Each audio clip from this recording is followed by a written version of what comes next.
phase access control machine. So you can connect with lock. Now the connection for lock is you need to connect the power, no? There is red and black.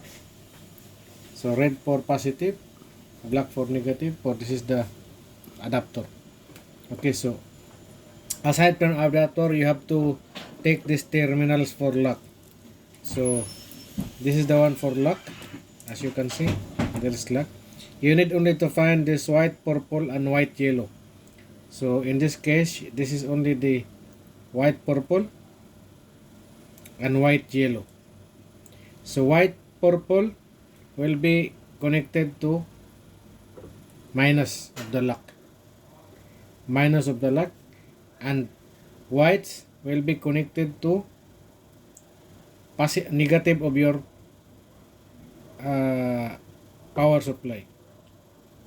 So now see, there is already lock. Lock is already working.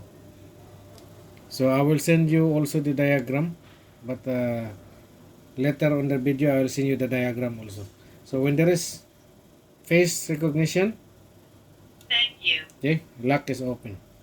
Okay. So it will lock. It will unlock.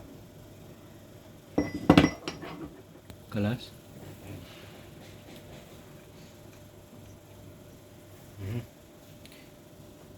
So positive of the lock